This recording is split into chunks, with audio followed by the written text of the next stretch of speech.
Bienvenue sur le podcast Morisseau Consulting. Le podcast du jour est consacré à Scrumban. Il fait partie d'une série portant sur la manière d'améliorer les anti-patterns Scrum par des pratiques Kanban. Kanban n'est ici qu'une alternative. Les anti-patterns pourraient être réglés en faisant du meilleur Scrum. Cet épisode va traiter de la course à la feature sur un projet Scrum et comment mettre en place un mécanisme simple de gestion de risque pour éviter cela. Avant de commencer, je me présente. Laurent Morisseau, coach et formateur Scrum et Kanban. J'accompagne les entreprises et les équipes souhaitant évoluer vers plus d'agilité. Je suis l'auteur du livre Kanban pour l'IT aux éditions Duno. Lors du Sprint Planning Meeting, l'équipe et le Product Owner se réunissent pour planifier le prochain sprint. Le Product Owner explique son objectif métier pour ce sprint. La séance de planification commence avec les premières user stories. Les stories s'enchaînent assez rapidement. Lorsqu'une discussion technique sur l'une des stories relance le sujet des stories techniques, la séance de planification s'arrête alors. L'équipe rappelle au Product Owner que la story va être difficile à réaliser car la montée de version du framework n'a pas encore été réalisée. La story technique qui correspond existe pourtant. Elle a même été injectée dans le Product Backlog il y a quelques mois déjà. Le Product Owner ne l'ayant pas comprise, il ne l'a jamais priorisée, tout comme les autres stories techniques d'ailleurs. L'équipe se sent frustrée. Pourquoi ne sont-elles jamais priorisées ? Elle a l'impression de faire la course à la feature en permanence, quitte à accumuler de la dette technique. De son côté, le Product Owner, légitimement, se pose des questions sur la valeur de ces stories et du risque qui lui sont associés. L'équipe a du mal à lui donner ces informations.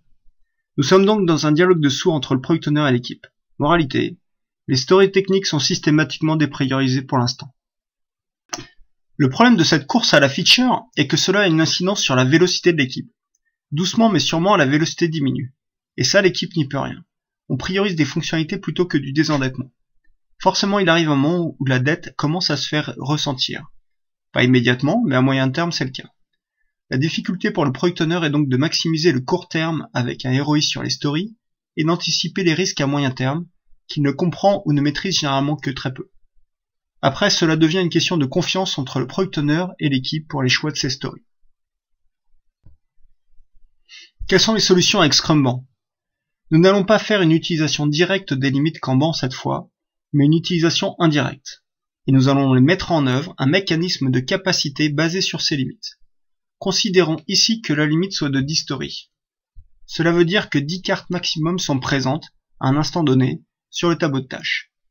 Maintenant, si un accord est passé entre le Product Owner et l'équipe sur la capacité qui est réservée à la réalisation de stories techniques, disons 10% de la capacité de l'équipe sur un sprint, alors l'équipe doit avoir une carte, soit 10% des stories, quel que soit son état, dans le tableau de tâches pendant le sprint. L'avantage de réserver de la capacité et de le lier au nombre de cartes présentes dans le tableau est que cela est facile à gérer au quotidien et à vérifier par tous les membres de l'équipe. La règle est explicite et simple. Ce mécanisme d'allocation de capacité est donc un mécanisme de gestion de risque également. Pour limiter le risque de déprioriser systématiquement les stories techniques, et donc de s'endetter, on réserve de la capacité pour cette activité. Et surtout, on relie cette capacité à une mesure simple, comprise par tous, le nombre de limites. L'étape suivante pour aller plus loin dans cette gestion de risque est que l'équipe gère elle-même son backlog de stories techniques. À l'équipe d'injecter les stories techniques lorsqu'elle pense que cela est le bon moment, sur la base de X stories par sprint. On décorrèle donc le Product Backlog du Technical Backlog. Le premier sert à piloter à l'échelle du sprint et de la release et se concentre sur le fonctionnel.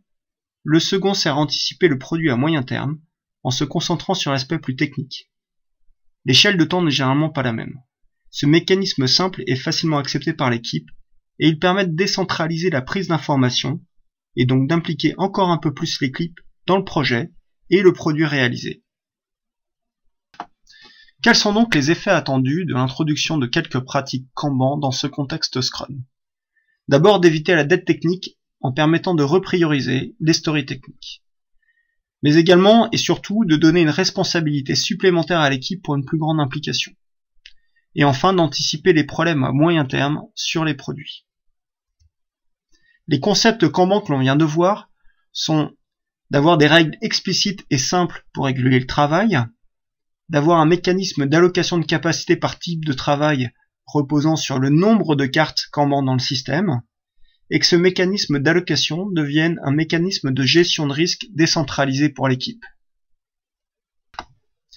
Et voilà, c'est la fin de ce podcast sur l'amélioration des anti-patterns Scrum par des pratiques Kanban pour doucement aller vers du Scrumban. Sortez Scrum de sa zone de confort et faites du Kanban avec style.